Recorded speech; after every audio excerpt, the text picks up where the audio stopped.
बिहार की राजनीति में विधानसभा चुनाव के दौरान प्रशांत किशोर की काफी चर्चा हुई। हालांकि शून्य पर सिमट गए थे प्रशांत किशोर। एक भी सीट पार्टी ने नहीं जीती। इसके बाद एक आत्ममंथन हुआ। फिर से कहा गया कि बिहार तो नहीं छोड़ेंगे और प्रशांत किशोर वापस बिहार में यात्रा करेंगे। अब पार्टी ने तय किया है कि 8 तारीख से प्रशांत किशोर यात्रा पर निकलने वाले। लेकिन इस यात्रा पर निकलने के पीछे का मकसद क्या है और इससे प्रशांत किशोर क्या पाएंगे, क्योंकि फिलहाल तो चुनाव 5 साल बाद है और लोकसभा के चुनाव में भी अभी वक्त है। तो फिर प्रशांत किशोर की इस यात्रा के पीछे का मकसद क्या है? ये वही प्रशांत किशोर हैं जिन्होंने साफ साफ कह दिया है कि मुलाकात और बात उसी से करेंगे जो पार्टी के लिए 1000 रुपए डोनेट करेगा। तो फिर जब अब वो अलग अलग जिलों में जाएंगे तो क्या वो करेंगे, किससे मिलेंगे, किन से बात करेंगे और क्या फैसला लेंगे? क्या यह फिर से पहले की तरह की पदयात्रा होने वाली है जिसमें वो अपनी बात लोगों को बताएंगे और फिर चुनाव में उतरेंगे, या फिर एक नया तरीका निकाला जाएगा? दरअसल यह कहा जा रहा है कि बिहार विधानसभा चुनाव में हार के बाद प्रशांत किशोर फिर से पार्टी में अलग अलग जिलों की इकाई को खड़ी करना चाहते हैं। यह भी उनके पास फीडबैक आया कि जिन्हें उन्होंने टिकट दिया उनके खिलाफ जिले में खुद कार्यकर्ता ही साथ नहीं आए, क्योंकि कई लोग टिकट की रेस में थे। तो जिसे टिकट दिया गया उनके खिलाफ जो दूसरे लोग रेस में थे उन्होंने उनसे किनारा कर लिया। तो प्रशांत किशोर अब चाहते हैं कि पार्टी का संगठन फिर से खड़ा हो, हर जिले स्तर पर इस पर काम किया जाए और इसी के लिए यात्रा फिर से 8 फरवरी से शुरू होने वाली है। लेकिन क्या इस यात्रा के जरिए प्रशांत किशोर सब कुछ साध लेंगे? क्योंकि चुनाव में अभी तो लंबा वक्त है और इतने वक्त तक पार्टी के कार्यकर्ताओं को साथ रखकर चुनाव में साध लेना यह एक बहुत बड़ा टास्क होगा।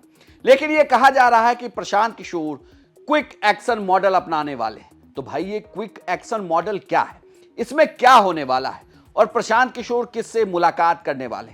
दरअसल प्रशांत किशोर की पार्टी की तरफ से जो आधिकारिक लेटर जारी किया गया है उसमें यात्रा का विवरण दिया गया है और साथ ही यह भी लिखा गया है प्रशांत किशोर के द्वारा जिले की बैठक के ठीक 3 दिनों के भीतर जिला मुख्यालय में ही प्रदेश अध्यक्ष और वरिष्ठ नेताओं की मौजूदगी में नई संगठन की घोषणा कर दी जाएगी। ये क्विक एक्शन मॉडल पार्टी में खाली पदों को भरने और सक्रिय लोगों को जिम्मेदारी सौंपने के लिए अपनाया गया है। इस बहाने संगठन को दोबारा खड़े करने का दाव इसे माना जा रहा है। दरअसल यह कहा जा रहा है कि क्विक एक्शन मॉडल यही है कि 3 दिन के अंदर जनसुराज के प्रदेश अध्यक्ष और साथ ही वरिष्ठ अधिकारियों के साथ ही उस जिले की इकाई को खड़ा कर देना। साथ ही प्रशांत किशोर यह भी देखना चाहते हैं कि चुनाव के बाद उनके कार्यकर्ताओं का जोश कैसा है। क्या वो फिर से कार्यकर्ता उसी तरीके से जुड़ेंगे, क्योंकि इस बार फिलहाल सामने कुछ भी नहीं है।